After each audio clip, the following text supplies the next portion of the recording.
jus soli, which is citizenship by the soil that you're born on. And the government can try to give it to you or not. Then you have jus sanguinis.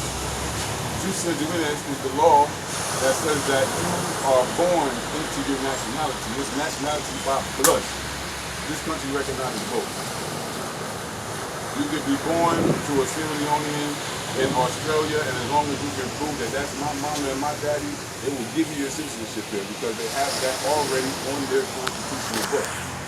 Your people coming back with scientific evidence to change the game. To change the game. Because, one, there's no denying a blood test, especially if it's scientifically sound. And so even the idea to bring more people into a Sierra Leone development, it makes us like the perfect development partner. Those who have connections here.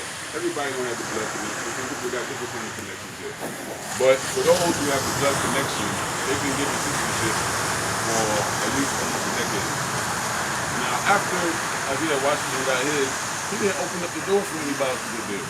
And he's a celebrity. He's a Hollywood movie star. Maybe he had his own connections, the way that he moved, but it wasn't available to the common people like me and you. You understand that? So in that process, of course, there's people here in the government and people within the intellectual circles that understand that this will be a positive development for this country if some of the descendants are able to come back and develop. So citizenship comes also with the obligation to be an asset to the country. It's not just because you have a background. You understand that? It's also, you have to come back and be an asset to the country. And if you can't be an asset to the country, and that's what Sister was saying earlier about, everybody don't necessarily, make the cut. I mean, I'm nobody's judge, but everyone won't make the cut based on how they operate when they come back. And so, right now, in 2016, my wife and I, we took a brother to, we actually hosted and guided a brother.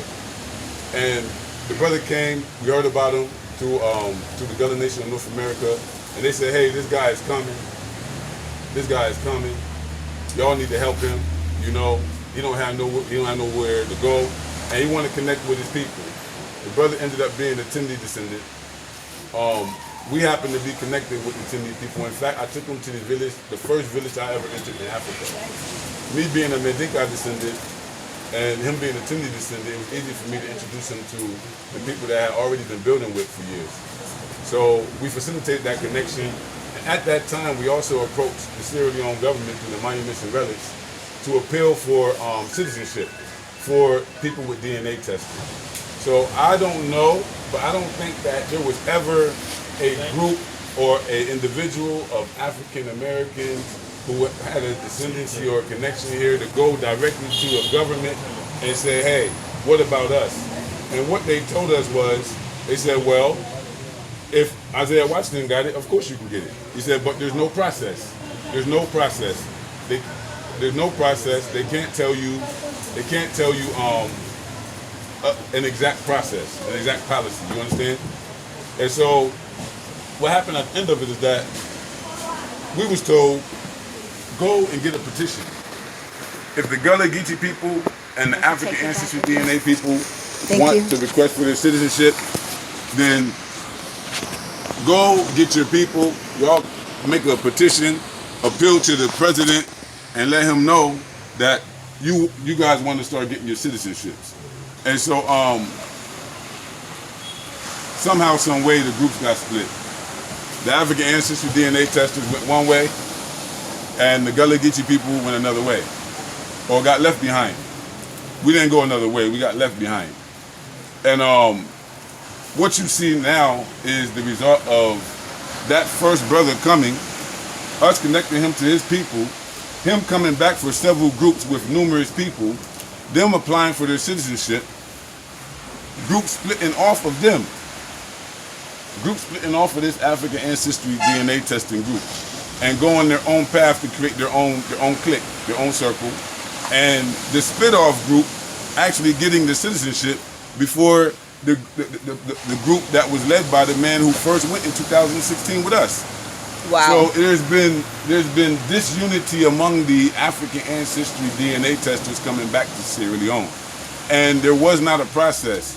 So we was trying to hope that, one, not only DNA testing, but also Gullah Geechee people as a whole should have a right to have citizenship in Sierra Leone. Why? Why do I say that, Chief Foday? I say that because, what is Gullah Geechee, first of all? Gullah Geechee is a multi-ethnic African community of people in the United States of America that were able to preserve more of our Africanisms than any other identifiable group of African Americans. Gullah Geechees are those who fought an over 100-year war against the United States of America for our freedom in Florida, and what they call the Seminole Wars, but we know that it was a Gullah War. We freed ourselves. Even when Lincoln said, "Okay, you're emancipated, and come and join the army so that you can get free for yourself," we didn't hesitate. The Gullah Geechee people on the Gullah Geechee Sea Islands were the first free, emancipated Africans in the United States of America history. And so it's not a coincidence. Anyway, when the colonizer was going to the United States or to other parts of the Americas, they were seeking places where they could establish commercial colonies. Not just colonies so they can just dump their population there and start life over in another place. They wanted to commercialize it. And so the commercialization of colonies ultimately led to what we have today: capitalism, imperialism. These are the roots and the ingredients of those two things that challenge us even to this day. When you see people come from China and they come here and they're able to take as much resources as they want and pay a bribe at the door, that is imperialism. That is indicative of a continuing colonial relationship between the people in this country and the outside world. Sierra Leone is still being exploited heavily exploited. We should not live in the conditions that we live in this country. And that's for the 54 African states. And so here, the Gullah Geechee people were among the founding settlers of Freetown. In fact, there were hundreds that came back from Nova Scotia in a group that made up to 1,192 people. They actually made up 1/3 of the African American population that was evacuated from largely New York and Charleston. And the majority of the people were actually formerly enslaved in Virginia or the Carolinas. So these were people that were directly connected to the Creole, rice cultivation, indigo, cotton-based Gullah Geechee culture. You got to know the crops that our ancestors took there to grow, and then you can match them to the origins of where they took our ancestors from. Rice. Rice was first planted by the hands of the Mandinka people in West Africa over 2,000, 3,000 years ago.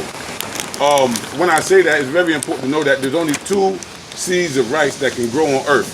One is an Asian grain. The other one is an African grain. The original African grain is from here, this region.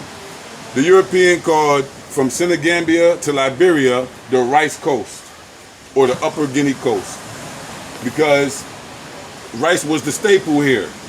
But you can go to another place, it'd be yam, it'd be potato, it'd be something else. But here it was rice.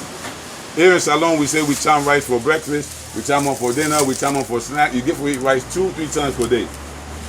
And so that rice culture was transported on the ships with us in our brains from Africa to the modern United States of America. And then the Europeans who were enslaving us, they were very crafty. Very crafty. It's like make and model. Just like when you go look for a vehicle. You want the best branded make and model. They want the best branded make and model enslaved Africans that they could get for the kind of agriculture that they was invested in. Because these were commercial colonies. Slavery was economic first. So when they realized that they could plant rice in South Carolina low country because of the rise of the tides, And from being in West Africa, they realized that along the rice coast, the people knew how to cultivate rice by capturing the tidal water. So they had tidal rice cultivation, not just swamp. They would capture the water that comes from the sea. Dig ditches, dikes, extreme systems. Extreme, like when we talk about STEAM today, science, technology, engineering, arts, and mathematics, we used all of that. That's exactly what was exploited from us. They didn't take money from us. They took that STEAM, took that knowledge, and forced us to apply it to their colonial interests or be punished. And so that was the situation. It was captivity. You better do it. And so, particularly in the Gullah Geechee lands, what happened is that in 1670, there was a group of British colonizers who were formerly settled and creating plantations in the modern Caribbean country of Barbados. And Barbados, for those who know or don't know, Barbados was like the main British hub. Jamaica was controlled by the Spanish first. Remember, the British had to fight the Spanish off the island. That's why you have Spanish Town in Jamaica. But Barbados was an island that was settled by the British. And it was their main transport hub. So if the British was bringing you from anywhere in Africa, chances is they took you to Barbados to be broken in. It was a breaking place. They taught you how to do the work that they wanted you to do, no matter where you was going to get sold to in Barbados. They broke us there. And first there was poor Europeans. These Europeans weren't rich. Sometimes we think that they were smart and rich and had a bunch of, these was the poorest, nastiest, corrupt, criminal type of people you can meet. And so they had no integrity and no morality about how they was operating. It just wasn't in them or their culture. All they wanted was profits. And so Barbados served as a hub. So the first group that settled Barbados, they started getting competition from a larger group that had money from Britain. Can I have the utensil? So the larger group from Britain was buying up and making larger plantations. So this group of small farmers, they packed up their enslaved Africans, took all their money, all their pounds, and they boogied. They invested in a new colony in North America. The colony that they invested in became modern-day South Carolina. That was in the year 1670. There was a group of British colonizers with their enslaved Africans who first settled what we know today as South Carolina, meaning that you will not take Gullah Geechee history, culture, or heritage back past that time. 1670 would be the official circumstances that created the ethnogenesis for a new ethnicity in America. If there was no Carolina, there would be no Carolina rice. There would be no Carolina rice without Africans from the rice coast of West Africa, period. And so 1670, when they got there, South Carolina was like a forest. You know, they needed Africans who knew how to work the forest.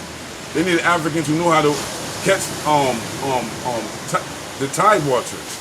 They needed Africans who already lived near a coast and knew how to live where there was a whole system of rivers going down to the Great Sea.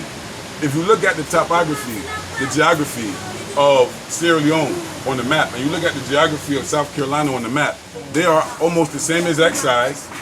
They're similar in shape, but if you look down to their coastlines, you'll see a bunch of rivers coming from the interior and emptying out into the same Atlantic Ocean on both sides. On this side, there's how many rivers going down from upline?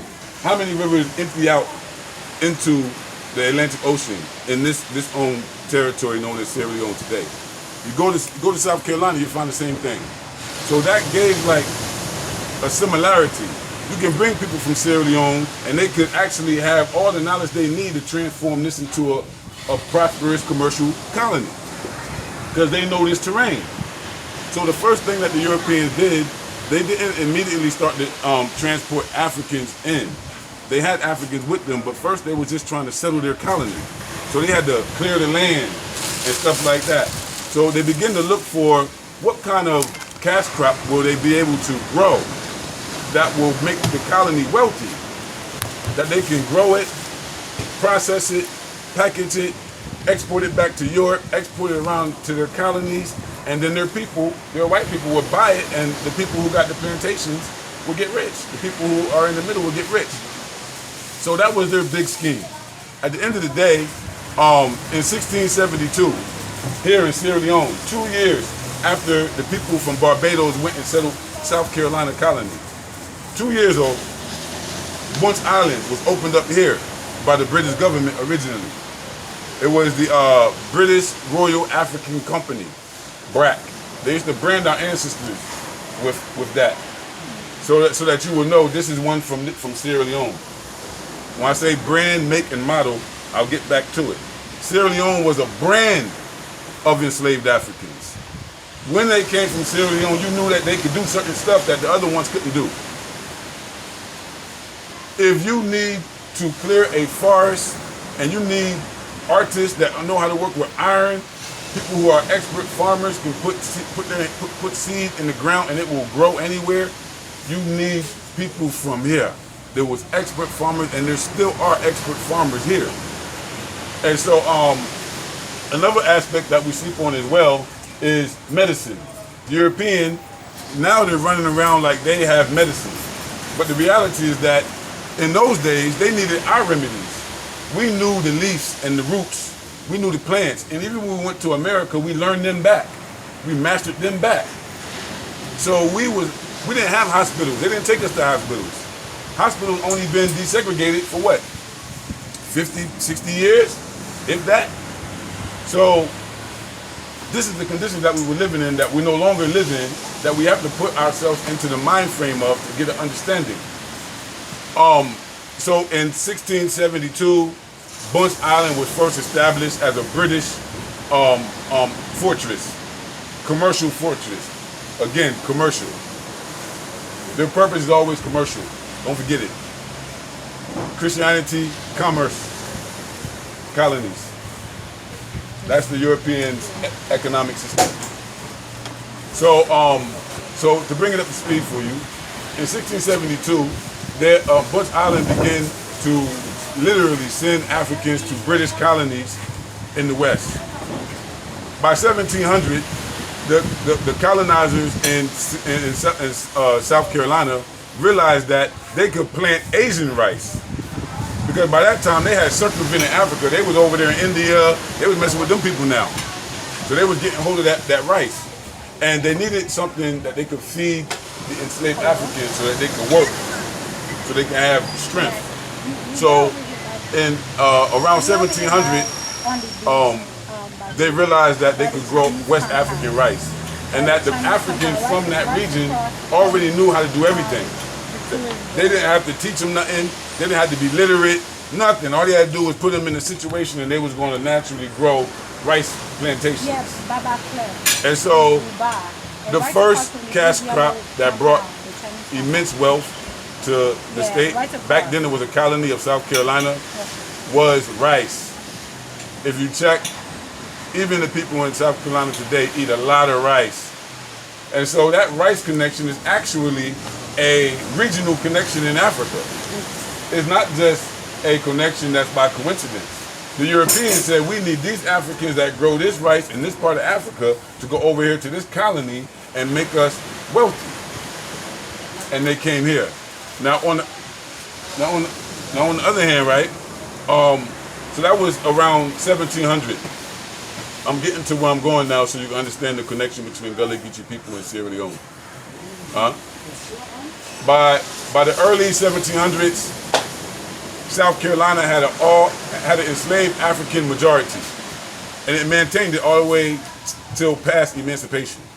South Carolina and Georgia was majority black states from almost beginning. And so there was two aspects. It was the rice that the European needed, and there was the mosquito that carried the malaria that the white man feared. So when you put that together, he had to create a circumstance where he could exploit this labor without getting sick and dying. So the people that we call Gullah Geechee today, people like myself, my wife, and many others, we identify as the living descendants of those people who created a Creole rice culture in South Carolina, Georgia, North Carolina, and Florida. The reason why we identify with that is because through that identity, we also are able to reconnect with our African and our Caribbean roots. So when we say many roots, one fambo, it really means that. A lot of people in America feel very disconnected from the Caribbeans and the rest of the African world. But when you talk about Gullah Geechee people, they embody the both. They embody all three. And so 1750, the mid 18th century was the height of the transatlantic slave trade, the Mafat. It was the height of it. And there was more Africans being taken from the continent of Africa to the Americas at that time than ever before and ever since. And so at that time, they say over 40,000 would leave here, like within a number of 2 to 3 years from here, Bunce Island alone. So Bunce Island, at the height of the transatlantic slave trade, became the #1 fortress to send Africans from Africa directly to the United States of America. They didn't go to the Caribbean first. I'm talking about direct African importation. I'm talking about this documentation of people leaving with their boats in Charleston, going to Bunce Island, fooling up with Africans, turning around and coming back. You know the Bush family, George Bush and them, they have an ancestor that died here in Sierra Leone, capturing Africans from Sierra Leone. Y'all know that? The Bushes, George Bush and them. Check it out, do the research. So all of this is connected. People who were living in Boston, they wasn't even in colonies where there was agriculture. They were sending ships just because of the money and the profits that was involved in the trade of human flesh. They didn't even have plantations for you to work on. They just seen that they can make some money if they sent the ship over and bought some and flipped some down Charleston. So they were selling us like crap, y'all. Literally. In the streets. On the auction blocks, just like they do right now in the courthouses. Same thing. No, still the same handcuffs, same shackles. Same white people playing the judge and jury over our lives. There's no difference. So at that time, there were so many Africans leaving from Sierra Leone going over there because the demand for Africans who actually knew how to produce rice was high because rice became the #1 crop. It became the #1 crop in America, y'all. Rice actually built the British Empire. I'm talking about immense wealth from rice. And then to go with it, they also invested in indigo and cotton. The reason why I say it's very important to know your regions, indigo, cotton, and rice are staples here in this region of West Africa. Back then, when the British were taking us and putting us on the auction blocks, Sierra Leone wasn't this current country. Sierra Leone was a name that was given to this particular coast because of the mountainous peninsula that they came and positioned Freetown on. When they first came, they was blown away. Pedro de Centro, 1462. He named this place Sierra Leone because of the mountains. But all the Europeans that came after them, whether they was British or Dutch or whatever, they grabbed the name. Later on, when the British came to colonize, they named it the same name, but the English, what we call it, Anglicized it. You know, they made it English. So it went from Sierra Leone in Portuguese to Sierra Leone. And the name then began to identify territory. Originally, Sierra Leone territory went all the way up into the Guinea Highlands, all the way up to Fouta Djallon, as far as Kankan and Guinea. It was viewed as a large geographical economic block. Like everybody's markets was integrated and tied there some way. The people were related in some way. It was literally the descendants of what we know as the Mali Empire, who populated this area. And so we have to understand those things.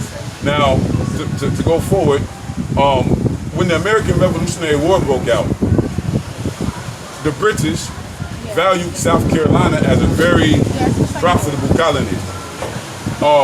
And if you know anything about the American Revolution, you know that it was the European colonizers, their subjects, who rose up against their own government, their own monarchies. They rose up and they transformed those colonies into states. Just like they gave us independence in Africa, and it went from being colonies into independent states. What the hell is an independent state? Someone tell me. If we're still colonized. That's what neo-colonialism is, and that's what Kwame Nkrumah was trying to help us understand. Their relationship to us directly changes, but the system of exploitation does not. And so, during that war, the British made a call for any Africans who were enslaved by the rebels to flee and join the British side. They would give them guns, they would give them freedom, they would give them land, whether the British win or lose. And after the war, after the British lost, they realized that they had confiscated a whole bunch of property from their rebels. And they did give their word to give us some freedom, right? And some land, right? So they evacuated those who fought on the British side, the British loyalists. They evacuated 3,600 to Nova Scotia, which was the largest community. They also evacuated some, left them in Florida, left them in Cuba, left them in Jamaica, Barbados. They took people who was formerly enslaved in America during the American Revolution and then scattered them throughout their other remaining British colonies. So in 1787, the first group of Africans from the diaspora who ever returned back to the continent of Africa to form a settlement. They came back with the promise of freedom, and they originally came by way of London. They was called the Black Poor there. They was comprised of Africans from the West, from Americas, who had been living or enslaved, or what they would say endangered to their owners, who were probably absentee landlords of plantations in the Caribbean or the Americas. And so they had their own butlers and stuff, already. They had us in their house. But what happened is that Britain never had a plantation system. They never took us there to grow. They never took us there to do those things. That wasn't their interest with us. But we could wash their babies and wash their clothes and cook for them. We could be their servants. So there was a lot of Africans in Britain that was under that status, in London under that status. But what happened is that because of the American Revolution, the soldiers that was returning with their booty of war. They were returning with the Africans that they basically picked up. And they took them to Britain, and they ended up becoming poor in Britain. Of course, they was enslaved, so they had to be poor. Where would they get money from?